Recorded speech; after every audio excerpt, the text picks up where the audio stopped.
Hello, my name is Tim Silvey, and today we're joined by a man who flirted with a career in rugby, music, and acting before moving into writing, directing, and presenting on the telly. He's even appeared in the jungle on I'm a Celebrity, Get Me Out of Here. He was born and raised in Southall, London. And did you know, Harry Benjamin, that Southall was not always the bustling and vibrant part of London we know today, but a rural village with a Tudor manor house at its heart, dating all the way back to 1587.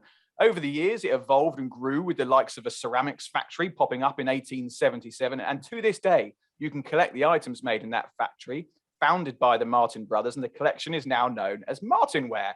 It boomed commercially with the likes of Quaker Oats and many others and turned into the melting pot we see today. Anyway, enough of my Southall-based ramblings. Harry, how are you? Where do you get these facts from? Each week you come up with something more random. Made it up. That's all true. It's all true. Well, it's always a pleasure to get a bit of a history lesson before we dive into the main bulk of the podcast. But I'm well, thank you. Lots going on at the start of our brand new podcast season. Of course, not too long to wait till the F1 season's back underway, but there's lots of racing going on either way as well. For those who are not just Formula One inclined, which is always exciting. How are you? Not bad. Enjoying this beautiful frosty morning that we have here today. I'm all right. Yeah, I'm okay. Delightful. Yeah. Should we just crack on and introduce today's guest? I think so. So I'm ready. I'm ready to go for this. Our intros are normally a bit longer, but I really want to dive into it. So today we're joined by Nick Knowles. Now, Nick might seem like a strange choice for a motorsport podcast. However, if you take a quick look at his Twitter timeline, you'll quickly realize he's more than a passing fan. And we chatted to him briefly off air, and he's actually a mega fan, and we'll come into that shortly. We're here to learn more about the man, his views and opinions. Nick Knowles, welcome to this very special edition of the MotorMouth Podcast. Lovely to see you. Thanks very much for having me. That was a lovely trip down memory lane with your history of Southall. Did you know those facts? I did. Well, the manor house was right next door to my primary school, which was St Anselm's Primary School. So the manor house you're talking about was right next door. And I know that because they used to have a massive aviary, and I used to go around and see all the really weird birds in this massive aviary that they had next door. What else did you mention? The pottery. I didn't actually know about the pottery, to be honest. I probably would have replaced that with all of us going up the canal at the end of our council estate and jumping in the canal swimming, which all our parents said you mustn't do because it's too dangerous. And we all did pretty much every day it was sunny. Good man. Brilliant. Well, are you still in sunny London, or have you moved pastures new? I spent all my life in London, apart from living abroad. I used to be a news journalist, so I ran newsrooms in like Australia and America and various other places. But apart from that, always in London. And then about 4 years ago, I basically got just fed up with the traffic and everything and moved out into the Cotswolds. So I'm now one of those people who lives out in near Cirencester and Cheltenham in sort of chocolate box Cotswold territory, which is very beautiful. And it's also, Cotswolds is pretty much Formula One heartland as well in terms of, you know, where people live. I used to bump into Christian Horner in the pub, but after my recent Twitter comments, probably you won't say hello. Oh, I'm looking forward to getting stuck into those.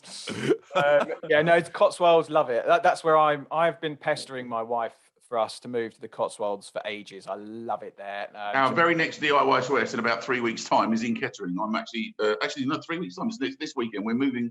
We're going up there to do a big DIY West this weekend. So nice. Kettering's nice. Let's talk about that though a bit more before we dive into the motorsport world, because of course you are a very familiar face to UK TV viewers, starring on the likes of course DIY SOS, Who Dares Wins, 5-Star Family Reunion, and loads more. We mentioned you though about your career in music as well and sport. How did you settle though into broadcasting? Where did that come from? Well, I travelled around playing rugby first of all because I wanted to be a rugby player, but I wasn't good enough to make the grade. I was good enough to be a reasonably high standard, but wasn't good enough to be like a Premiership player or an international. So that wasn't possible. But with the travelling, I did some work as a researcher for the BBC in London, and then when I went to Australia, I basically lied about my qualifications and got a job on a sort of local news station there. Became a local news reporter and then a news anchor, and then started making documentaries in Australia, and then went to America and did other stuff there. And I basically wasn't good at anything else. I'd like to have been good at other things, but and 6'2" and 18 stone, I was never going to be a racing driver. So my son, actually my middle son TJ, is unbelievably quick. And when he was a kid, he used to do a lot of kart racing, and he ended up when he was about 14 doing stuff with the Silver Arrows trainings teams up at Mercedes. Oh, cool. And it was looking like he was going to head in the right direction. Unfortunately, like me, he then put on a spurt when he was about 15. And he's now 6'4", and can't race cars. Well, can't race anything small anyway. So, but we still go out. We still go out and race a lot. So we still have a lot. My youngest, who's 7, has just taken up kart racing and is absolutely loving it. Racing his brother, who's 26, and me. So it's really lovely watching my 26-year-old teaching my 7-year-old to race karts and building up his speed and getting to know how to work it. That's so cool. I've got a 6-year-old, and he did his first karting experience in the summer last year. Absolutely loved it. Immediately got the bug, which is slightly terrifying from a financial perspective, and hopefully he loses interest quickly. But it's a cool thing to do. We've got a karting event coming up in March. You are more than welcome to come along. There's a whole bunch of celebrity and pro drivers coming, so I'll have to tell you more about that off air. No, I fancy that actually. If you can squeeze my son in, who's like, because we don't get enough chance to do stuff together. We've been off. We used to go and they used to do a thing at Brands Hatch where what was the name of the Ginettas, the Ginetta racing. They used to do a celebrity thing at Brands Hatch and then at Silverstone. And my son and I went there. I actually almost once, I very nearly killed Jean-Luc Picard actually there. Came hurtling along the straight, the now notorious Max Verstappen, Lewis Hamilton corner at the end of the straight. Dived in a little bit excitedly and basically lost it sideways and was correcting it. And as I came around the corner, it's only to find Patrick Stewart. That's hilarious. Stationary side on in the middle of the track. And as I was heading towards his driver's door, all I could think of was that generations of lunatic Star Trek fans are going to hunt me down and kill me. There was this fantastic expression on his face as I came towards his door like this. Beam me up, Scotty. Beam me up. Literally. Yeah. Anyway, I managed to squirrel around him and carry on. So but my son and I used to do that, and fantastically, they had a Formula One simulator there. And so we all had a go on it. And there were various professional drivers there. And my son, who at that stage, I think was 18 probably, but 6'5", sort of got on it and basically wiped the floor with everybody, which came as a massive shock, especially to many of the professional drivers that were on the course who wanted a second and third go. Oh, brilliant. I think we need a Knowles on the grid at some point. Absolutely. Although I do share sympathies for being tall. I'm 6'5" and I've got size 16 feet. There's no way I could have been a bloody racing driver. I can't think. To be honest, you don't look unlike my middle son. Oh, really? Yeah. So where did your mum live? That's funny. He's never met his dad. That's so weird. Yeah. No comment. Moving on swiftly, Nick. You're clearly a motorsport nut. When did that first arrive? Then, what got you into racing? Was it when you were a young kid, or did it sort of grow over time? Yeah, very young. I'm very unusually for Formula One. Very, very young, because I was. I had my sister, eldest sister, who's let's just leave it as a decent amount older than me. Got married quite young, and her husband, they used to go off rally racing and stuff. These rally drives, and they were big into the motor racing. So I used to sit down with him and watch stuff. I suppose it must have been, thinking back on it, what they used to call Grandstand, which was the sports thing on BBC One that used to have. And they occasionally feature races like rallycross or occasionally Formula One or other types of racing from places like Crystal Palace and amazing circuits in those days. And got into watching Formula One. The first race I can remember, I remember being a fan of like Ronnie Peterson, Emerson Fittipaldi, and people like that. And I was a massive fan of Lotus and the JPS. I don't have to say it anymore, but that's the black and gold colours JPS Lotuses with Chapman. So that was my first big interest. And then, of course, I remember, watching the Suzuka race, which hilariously was probably the first example of Formula One management sort of interfering in a race to make it happen when it probably shouldn't, or changing all the safety rules about not racing because it was basically a monsoon all went out the window. Because basically Bernie had sold the rights for the first live broadcast around the world, and he wasn't about to lose all the money because it was all his money. It wasn't the Formula One teams. He'd offered. This is a great history about this. I don't know whether you've ever read Bernie's autobiography, which is very good. Biography, not autobiography. Yes. Which is very brutally honest. And he basically offered all the Formula One teams a share in actually paying for this television rights. And they all said no, so you do it yourself. So he put all his own money up. So as a result, of course, when it became a massive success, he basically hung on to it all, and all the teams were complaining that they didn't ever cut a slice of the action. He's like, well, sod you and the pony you rode in on, I gave you the opportunity in the first place. But that Suzuka race, if it hadn't have got ahead, would have broken him and would have broken Formula One. So monsoon or not, the race was going ahead. And as we know, Lauda decided he wanted no part of it so soon after his own terrible accident, and pulled out. And so James Hunt ends up winning the championship. So amazing. When I was a kid, that was just brilliant, jumping up and down.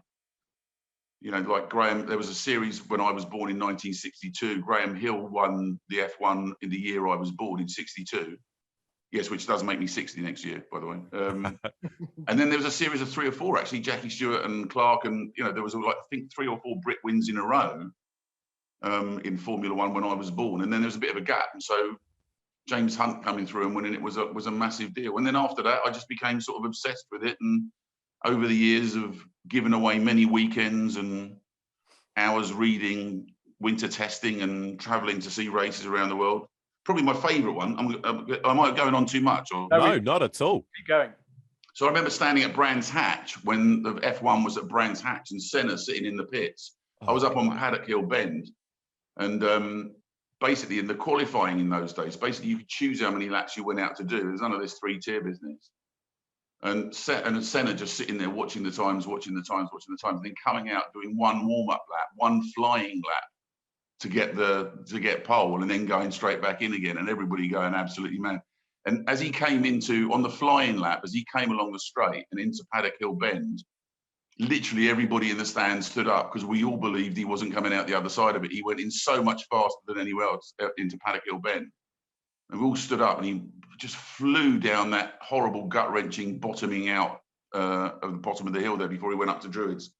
And it's just the most astounding lap. So to actually have seen, Senna live at a fantastic race course, but they decided it wasn't safe enough. So sadly, no more F1 at Brands Hatch. But what a privilege though to see that man in the flesh. I'm so jealous of your memories. Like that's, I'm a fan of obviously Formula One now, and I've been to a couple of Grand Prix, but it just doesn't seem like you get those same kind of memories that you did back then as you do now. Yeah, there are remarkable moments, but it just seems like that era just had something special about it. I think so, but you must remember that they become sort of lionized over a period of time. The time that Senna had a massive row with Chapman about being first in the team and not going out to race if he didn't like that or the other. And people forget because he's become this great hero. And he was an amazing talent. I loved him as a racer at the time. But he was an utter pain for Chapman to manage. And actually, when he threw his toys out of the pram, I remember reading comments in Autosport and things saying he should be dumped from the sport. Nobody should think they're bigger than the sport. So people at the time thought that he was an utter pain, and people, a lot of people loved him, but also a lot of people thought he was a very divisive character, which has all been sort of glossed over in the years in between. Mm-hmm. But an extraordinary talent. There's no doubt about that. Yeah, and ruthless. You could draw a lot of parallels with Lewis Hamilton, couldn't you, in terms of being such a polarizing character?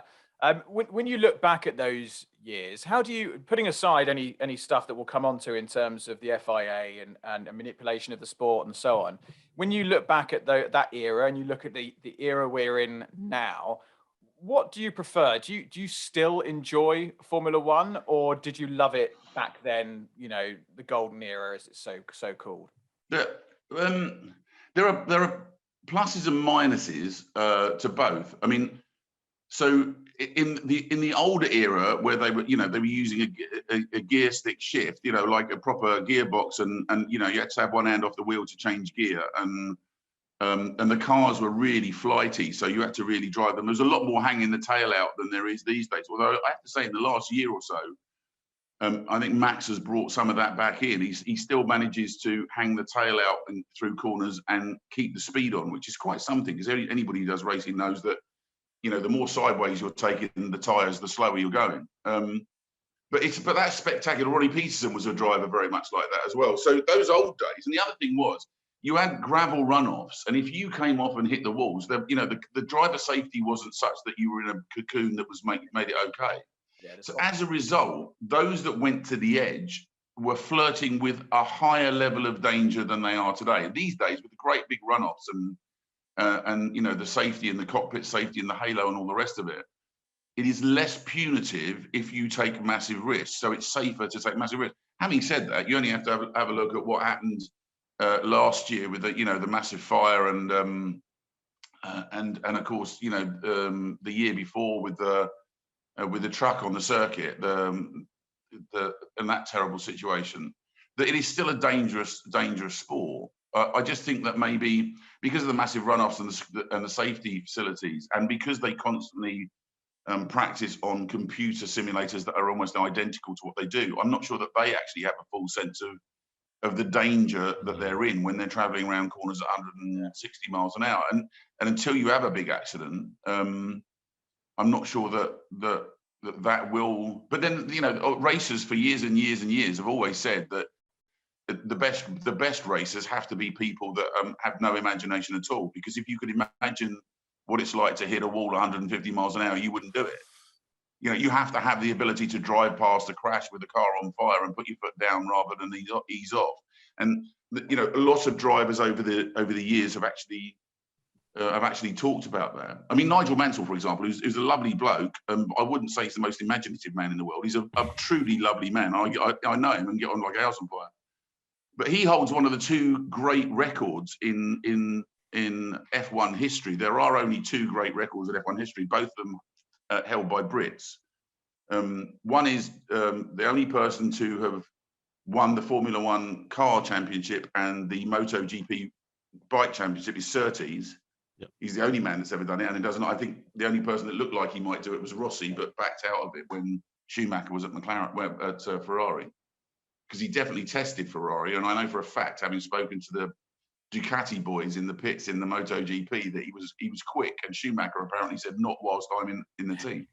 So and the other one of course was Mansell, who is the only person who's ever won the Formula One World Championship and the IndyCar Championship back to back.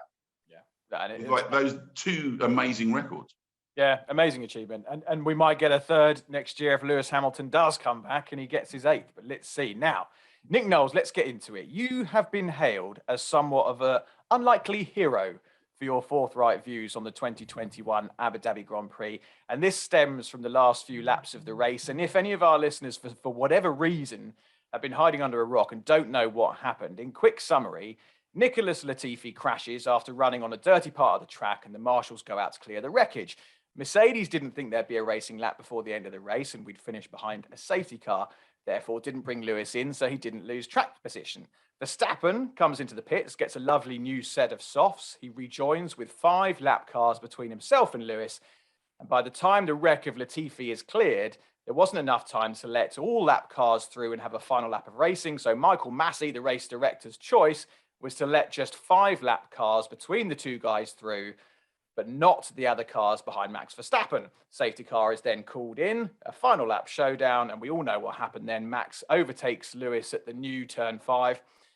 Dramatic end to the race. Now then, Nick Knowles, hit me with it. Give us your views. Well, I should start by saying that the reason I got involved was because I thought people that actually were in the sport and should have been speaking up were strangely silent. And the more I thought about it, the more you start to understand why. There are a series. Let me say this first of all. I was actually quite keen for there to be a new champion like everybody else, you know, because Mercedes domination, whilst being an extraordinary thing, like the Ferrari domination during the time of Schumacher, when Ross Brawn was and John Todd were involved, is an amazing thing. You've got to hand it to them. They spent the money. They went out and researched. They built the engines. They built an amazing car. And you know, that Red Bull's fight back this year was absolutely astounding. And actually, I think if it had gone a different way of the race, if perhaps he'd been beaten on the final weekend, or he crashed out, or they'd been coming together, or whatever, you know, it would have been arguable either way, and it would have been. I think it's good for F1 to have a new champion anyway. Having said that, you cannot just change the rules by which you race in order to achieve a more exciting end, which is what people have been saying. Now, Max fans, right, rabid Max fans, there are rabid Lewis Hamilton fans and there are rabid Max fans, and rabid Max fans just think it's all sour grapes and people should move on and get on with it. But that's very often because a lot of the Max fans are young and new to the sport and genuinely don't understand the rules of the racing. And many of them are using this thing that F1 used for saying, well, the race director has, there is a rule that the race director can use the safety car however he wishes, which covers everything, which covers every other rule. Anybody who's done any reading into that knows that the rules that says that does not mean that he can circumvent pre-existing rules and or to the benefit of any single racer, and nor should he be able to, because if he can, essentially, he can decide who wins every race at the drop of a hat. The situation at the end was that the car needed clearing off the circuit. Mercedes had to consider whether to bring Lewis into a change of tyres. They realised with the number of laps that were left under the safety car that either all the cars would be allowed to pass, in which case it would take a lap, and then the safety car comes in after a lap. That's the rule. And they race after a lap after the safety car comes in. Therefore, they're not going to clear. Or he's not going to allow cars to pass, in which case you've got 5 back markers between Max and Lewis, at which point in a lap, he's not going to be able to pass them, even if they get out of the way, because his racing lines can be compromised by the 5 of them in the process. Also, if he lets them past, then if he does let them pass and they do get a lap in, then the 2 cars between Max and Carlos in third will also go. So Carlos will be attacking Max whilst Max is trying to attack Lewis. He doesn't get just carte blanche on a new set of tyres because Carlos was in a position where he could have attacked and actually gone for it too. In the end, neither of those things happened. And what he decided to do was just to allow the 5 cars between first and second and not the 2 cars between second and third through, or any of the other ones through, in order to create some racing in the end. He didn't make them wait a lap after the safety car came in, which he actually a year earlier during another race in these circumstances where the teams have been on the line to him saying, you've got to get the safety car in. He said, I cannot circumvent the rule, which is that I can't bring in the safety car earlier because, so he'd already stated in recorded messages that he couldn't. So it's clear that actually what happened was he changed the rule. There is no way going forward that any team can plan how to end a race if the racing director won't abide by the rules. If they thought he would not abide by the rules, they would have brought him in for a change of tyres. But you can't assume that the race director is going to amend the rules and break them in favour of one particular competitor. If you allow that to go forward, and this is the important things for Max fans as well, this is not actually about Max or Lewis. This is about the fact that next year they could do it to Max in order to make somebody else win the championship because it's more interesting if you have another world champion. You know, at any stage in the future, it could be changed. And once you get to that point, you're no longer in a verifiable sport.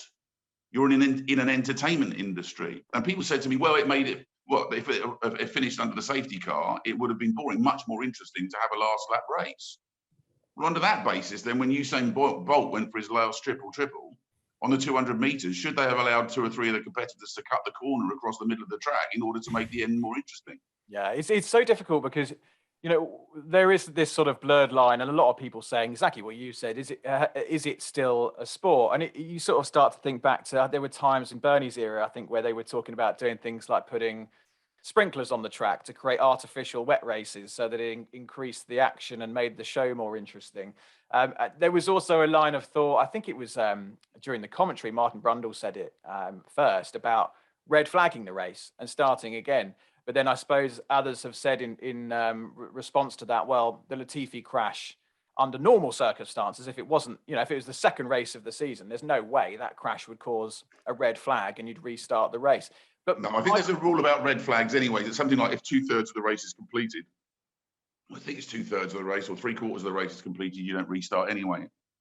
And these things, you know, and people are saying, oh, well, you're just being picky about the rules. But the truth of the matter is, if you're not picky about the rules, then it means that the people who run the sport, I mean, like I've already said, next year, I can pretty much guarantee now that next year there will be 3 or 4 drivers in contention for the finale, because that will be a much more interesting finish. And if you're actually trying to make a series that works on Drive to Survive, which is where all the money's coming from, or, you know, then that's what you're going to do. And that's fine. If it is a panto, that's fine, and it's still going to be entertaining. It's just we all know it's a panto. But if it's not, then you have to have the rules, and they have to be abided by. I don't think actually a lot of people talking about whether Christian Horner affected the end with what he said, or whether Toto should have said what he said. I don't think they should talk to the race director during the course of the race anyway. But I also don't think they had any effect on the race. I think Massey was under pressure, not from those guys. I think he was under pressure from the owners of the FIA, possibly Liberty Media. Yeah. I think to actually make an interesting end to the race, rather than they were probably screaming at him, "Do not let this race end under a we've got the whole world watching. Do not let this race end under a safety car." So, he knew he couldn't get all the cars out, but there's no two ways about it. So you've got that situation. What you do about that? I mean, impossible to say. The current situation is that the FIA are currently launched an investigation into what happened at the end. So currently the FIA are investigating the FIA. So turkeys don't vote for Christmas. There's nothing interesting or worthwhile or incisive is going to come out of that. Never has done in the history of the sport. There's no reason why it should now. But what bothers me, and the reason I got animated on social media, is because the commentators and journalists involved with the sport on television, interestingly, not the print journalists. The print journalists in places like Motorsport and Autocar and various other places have written really interesting pieces and actually have spoken out about what they think about it. But the journalists that we rely on screen have really have been extraordinarily lukewarm on it. They've said, oh well, here at Karun, for example, as an example, and Karun was good enough to answer me actually. Yeah, but said here are two fairer ways that it might have ended. Well, never mind fairer ways that it might have ended. Just say call the way that it did end, entirely unfair and outside the rules. And various other people, and they said, oh, we did write articles. We're waiting on the result of the. Unfortunately, what it looks like is that you actually have an industry where all of the people that are actually working on it are paid directly or indirectly by Liberty Media and or people who have contracts with Liberty Media.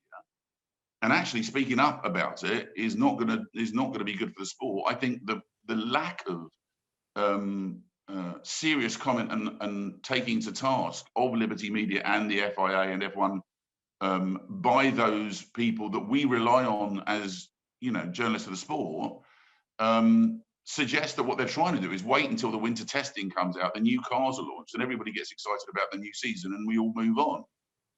I can't do that, and a lot of people can't, because you can't. It's not a verifiable sport anymore if you can't rely on interference from the governing body to choose a winner.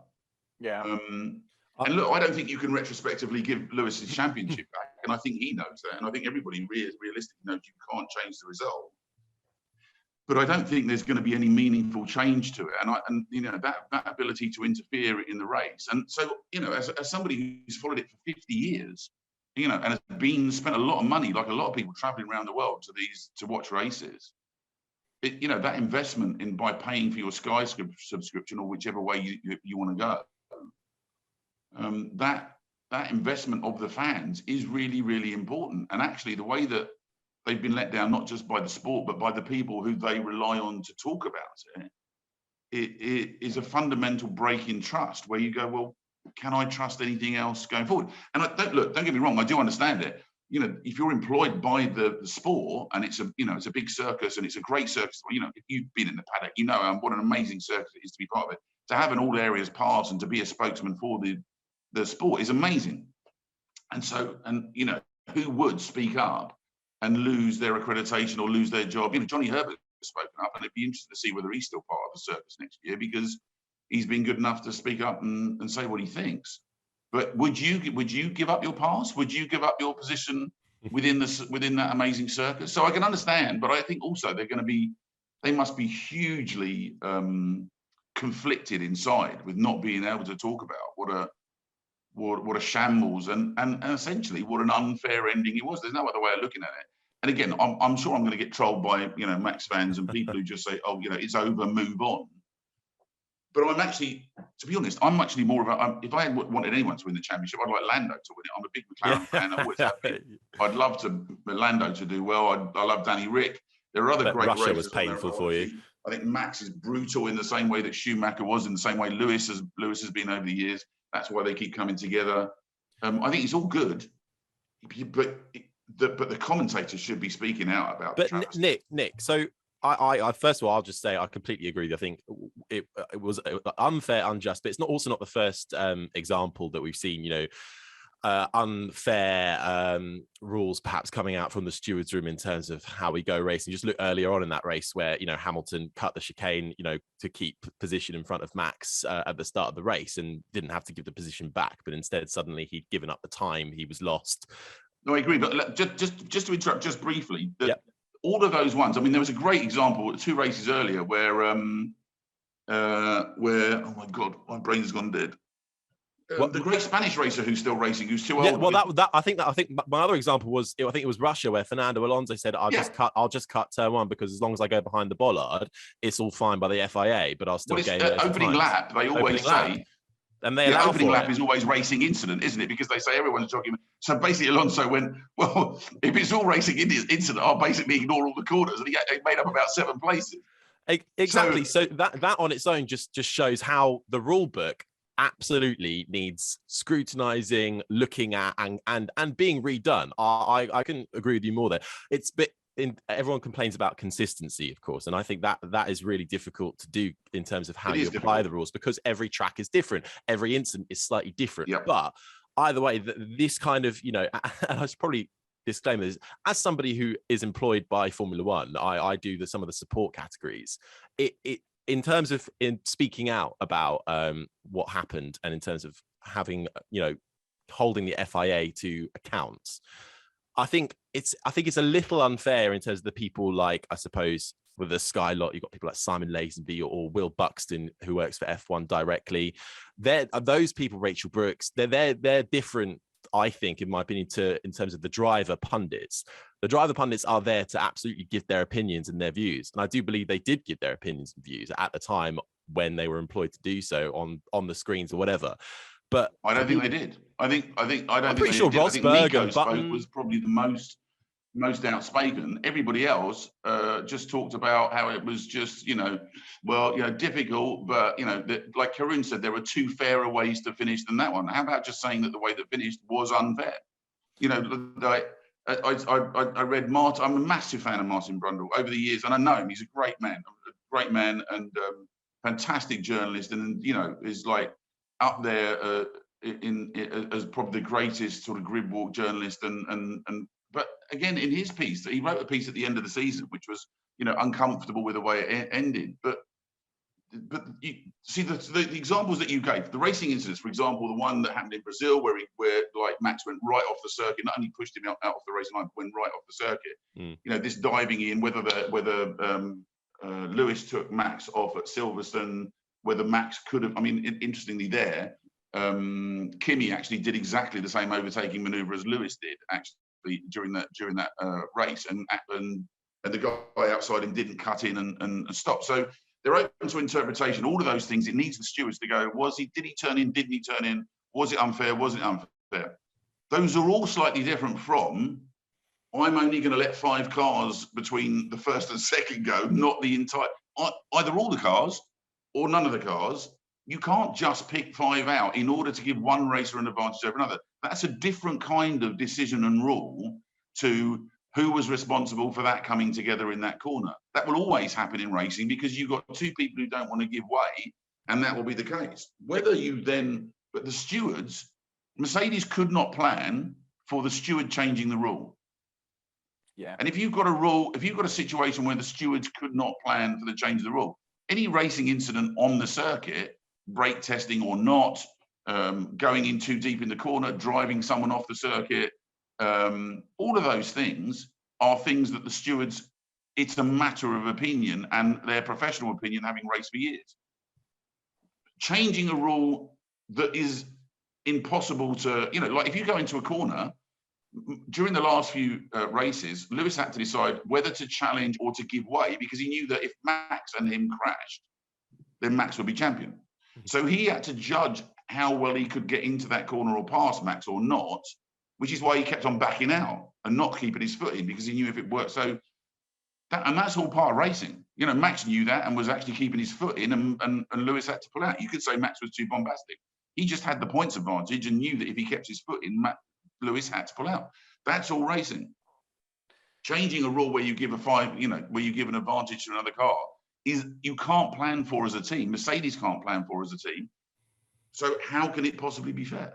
No, I agree. And look, they've already scrapped the contact to Michael Massey over the radio, which wasn't actually as direct as the on-screen graphics made out. They don't literally have a button that can go through to Michael Massey. It goes through to his team, who then decide whether it goes to Massey or not. But they're already scrapping that. So that's surely one example already. Okay, that's not going to happen anymore. That's done.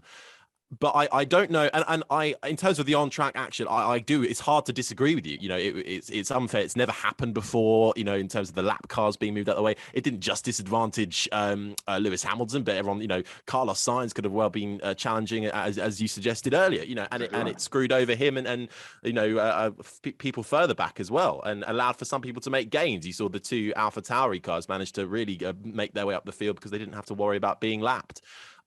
So in terms of that side of things, absolutely 100% couldn't agree more. I just don't know.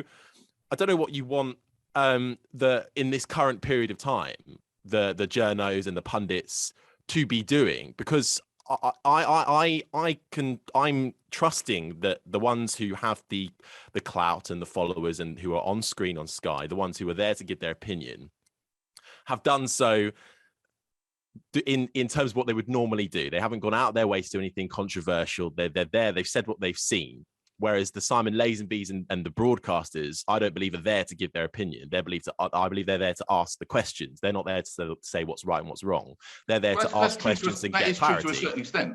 If you call yourself a presenter, but if you call yourself a journalist. Okay. So this is the line you need to cross then. But into those who call themselves journalists, do you want them in this current period of time in the off-season of the winter to be tweeting at FIA every day, to be getting answers? But what's that going to do right now? We can't do anything until they publish these results. I don't know whether you remember, but okay. So last year before, football, the European FIA and everybody decided there was going to be a European Super League where the super teams were going to come together to make a great Super League. Gary Lineker, all of the football pundits, the presenters and the football pundits and all of the people involved went public and said, this is not going to happen. The organisers, the FIFA actually said, were threatening them all that, you go along with it, you stand against it, you'll be out of the loop. Super teams, if you pull out when one of the super teams realised what was going on and pulled out of it, well, you're going to be excluded from this, you're not going to get the money, we're going to, massive bullying tactics. But all of those people who work in the sport, who would have all lost their jobs if that had succeeded, because they would have made sure they didn't keep their jobs, because they'd all spoken out against it, all chose to speak out against it, because it would have damaged the sport and damaged the sport for the punters and the supporters to allow that kind of thing to happen. So they all spoke up against it, and they relentlessly spoke up against it until it fell down. What you have here is not, again, we've got to go back to people will think that I'm actually trying to get Lewis reinstated as world champion. I don't. They'll think that I'm some kind of mega Lewis Hamilton fan. I mean, amazing driver. I've followed him all his career. Incredible what he's done for the sport, and actually within all the things that he's doing socially within the sport as well. Nonetheless, I'm not a rabid Lewis fan. And if this had happened the other way around, I guarantee you, and I swear to you, I would be as angry and saying you cannot allow this to stand. And it's for the pundits, exactly as with the football, when they were suggesting a Super League where the Super League could interfere with the games to create a Super League to the expense of all the other teams in football, that they spoke up and said, this is not going to happen. You cannot allow this to happen. This is unfair. You cannot interfere and just choose to have a more interesting ending at the expense of the veracity of the race. So somebody has to be speaking up and constantly, currently, harrying F1 and FIA, and in order to make sure that they understand that they must not interfere in the race to give one or another a chance. Otherwise, next year they'll just choose. They can choose who they want to. Under the circumstances you had, if Mercedes had come in, the race could have ended up finishing under the safety car and Max would be champion. If they don't come in, they could clear the 5 people to give Max fresh tyres directly behind Lewis for a last lap of the race. It was impossible for Mercedes to make a decision that Michael Massey and F1 couldn't circumvent. And you say that's like, okay, that's a conspiracy theory, fair enough.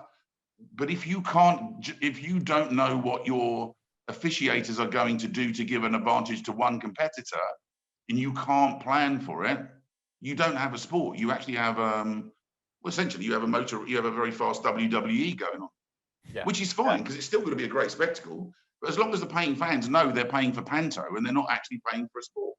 Do you think? And it's annoying for people like me who followed it for 50 years. I feel cheated, and a lot of fans do, that not only has the sport done it, but they've been pretty much allowed to get away with it. And if this was football, I mean, look at the way that the rugby authorities were hounded over the Saracens situation. Look at, in any sport, you've got to call out race fixing. Look at in cricket with match fixing in cricket. There are people who lost their entire careers and countries that were suspended.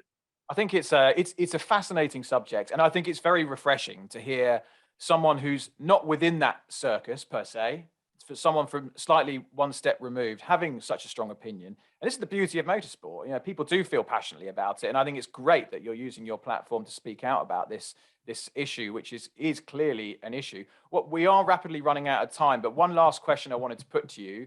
With regards Michael Massey, the Twitter mobocracy has got on his back, obviously. It was always going to happen. Do you think he will and should keep his job for 2022? I'm in a bit of a quandary about this, to be honest. I mean, I think the decision that he made was terrible. I don't think he's really kept control of the races very well over the year. I think it's difficult, obviously, because, like Charlie Whiting, whose shoes do you step into? Like, it's ridiculous. You're stepping into giant shoes. A man who, for years and years and years, was respected by the entire paddock. I think it's very difficult. I also don't particularly like Twitter pile-ons. And actually, at the beginning, I was angry about the situation and the decision he made. But in the end, really, if the FIA had said that was a terrible mistake, we shouldn't have done that, there might have been something towards it. I think that FIA believe and F1 believes if it actually either sacks him or that they make any change around him, that it might undermine Max's world championship, which already is is slightly tarnished by the whole disastrous situation anyway, which is really awful. Because he's a lad who's fought really hard, has been unbelievable quick. That lap that he just failed to pull off in the second to last race. Oh yeah, and one of the greatest laps I think I've ever seen in Formula One. There is a real racer. He's determined, he's aggressive, he's like Schumacher, he keeps his foot in, he dares anybody else to keep their foot in too. And he should be celebrating his first world championship with trumpets, and everybody should be looking at this great.